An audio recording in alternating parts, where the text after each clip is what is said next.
How do chicken and waffles sound? How do fried pork chop sandwiches sound? Maybe you want a little bit of a Houde Arnold Palmer to tickle your back. Folks, you need to bring your ass to Zanzibar.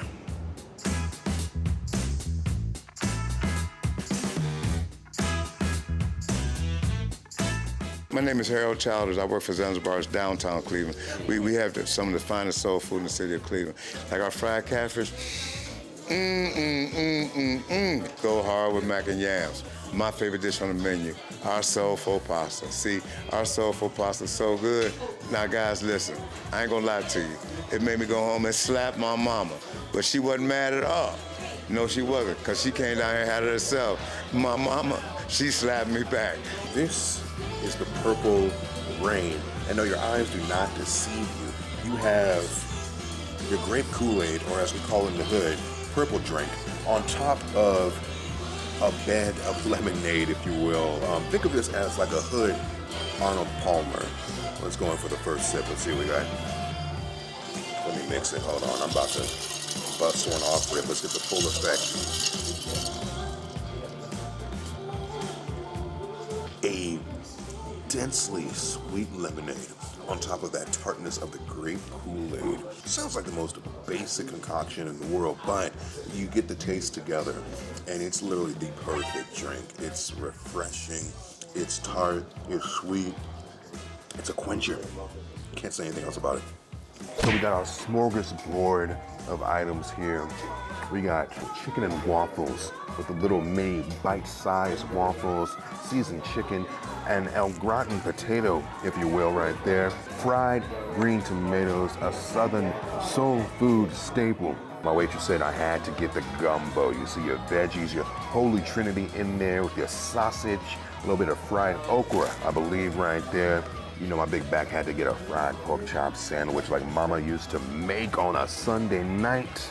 And no pressure, some jerked wings, wingdings specifically here, little bite-sized morsels. You see the seasoning cascading off the side of them.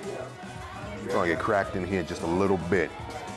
So I think I'm going to start off with the fried pork chop sandwich. Again, it gives comfort food vibes, if you will. I remember being a young lad and my grandma would fry up pork chops. And me, I would, middle of the night, watching Adult Swim, right? Get a little taste for something on my tongue. And I'd take one of those pork chops grandma fried up in between two pieces of home-fried bread, made me a little pork chop sandwich. So this is gonna be an elevated version of this. You got your, I believe, an aioli, lettuce, tomato, and a very well-seasoned pork chop with the bone still on. If you're gonna have a pork chop sandwich, you keep the bone on. You don't cut around the meat and get the bone out of here. No, you take the risk and keep the bone on here. And it looks like we're on a ciabatta bun. Let's see what we got here.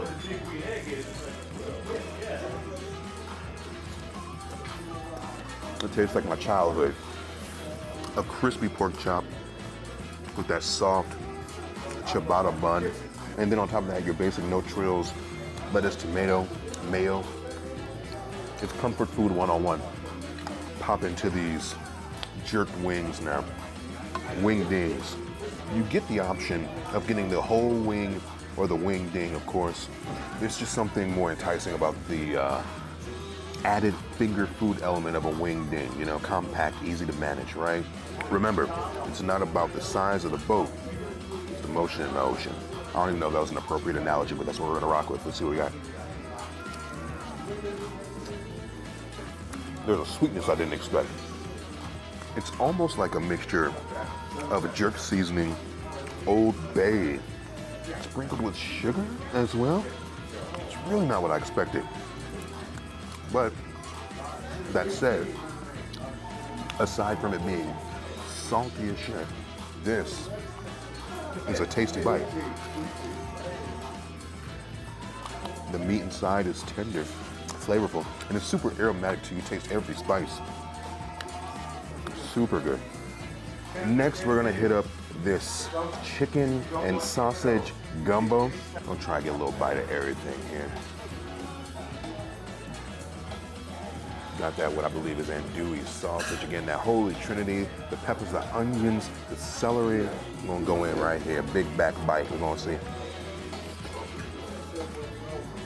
Hold on, one more. Just an umami bomb, a spice bomb. Like when you think a certain element's gonna be too salty, another element comes to kind of reel it back. Especially with these little bits of fried okra. They're not heavily seasoned, so it kind of pulls it back when you got a bite that's just too salty, right? Crispiness, and then they've cooked that sausage down to the point where it just almost melts in your mouth. Peppers right there rendered down. Good gumbo is just a good stew. And the best stews are the ones where you've let the flavors marinate. Everything gets super tender. Where you bite into it, every bite just kind of blends into each other. Where you bite into it and every bite kind of blends into each other. Shut your ass up. All right. Now me, I'm not a massive fan of fried green tomatoes. So this is gonna be a very biased bite here. I don't know, it's a texture thing. When you cook down a tomato, they get like soupy, gelatinous. It's almost like I don't know. It's almost like you got some kind of body something in your mouth, right? But I'm going to try and put my bias away here. You know what I mean?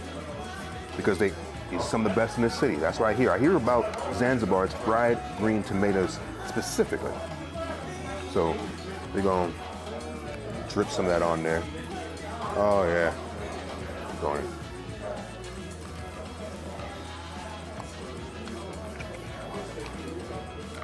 Why is that so different?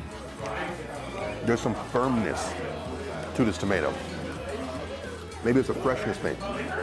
It's still maintaining a lot of its structural integrity. It's not mushy like the other ones I have. This is good. This is actually good. I don't know what bullshit I've been served before, but this is amazing. Crispy, fresh, you got the good fry on there. It's a clean fry. You don't taste the previous food that was fried in. It's very texturally satisfying, and it's not over-seasoned. Nothing is terribly salty so far, except for these wings. Again, you don't really need too much seasoning on a tomato because it has a natural sweetness to it, has a natural saltiness to it. You don't have to do too much to it, and some folks do too much to the tomato, and they overcook them. This is not mush. This is Snack Daddy approved. Very good. And lastly, I am trying my cameraman Jake's chicken and waffles. Jake, for being such a good guy, make sure you put yourself in the lower third there. You go to a soul food spot, you gotta try chicken and waffles, right? It would behoove me not to try a chicken and waffle, right? So we're gonna take this and we're gonna see how much this differs, the regular wing differs from this jerked wing. Because again, that was salty as shit. That was a sodium bomb. So hopefully this is a little more reserved. But let's see what I hear. Fantastic. This one's fantastic. Again, I keep invoking her name, but this reminds me of Grandma's chicken. This reminds me of what she would fry for me and Mom on the weekends. Just a simple batter. Probably not double coated, literally just seasoned flour and fried. And when you got a really good piece of chicken, fresh, the right seasonings, you don't gotta do that triple battered, quadruple dunked chicken. You just need the seasoning and the chicken to be good. And this is right, it's simple, it's good. But let's try with a waffle and some syrup. These pillowy pastry style waffles, they almost look like the waffles you get at a dessert shop. You know, you go to one of those spots and you get like the loaded chocolate whipped cream waffles. It's something like that. So let's take a little bit of this chicken off here, right? Bam, on your ass. A little bit of that syrup. Bam, on that ass. Just like that, right? Folks, we're not PG here. We don't care about saying the wrong thing. We're just here to eat. All right, let's see what we got here.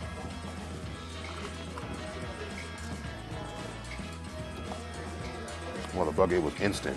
It was instant. It's the perfect bite. The sugary powdered sugar, of course. That sounds stupid on it. Sugary powdered sugar. The sweetness of the powdered sugar with the maple syrup. You got the crispiness, the savoriness, the chicken on top of it. It's carnival food. It's that super indulgent, I don't give a fuck about diabetes, like carnival food. It's that food you eat when you don't give a fuck. And we all need those moments, right? We all need those moments where we just say we're gonna eat it.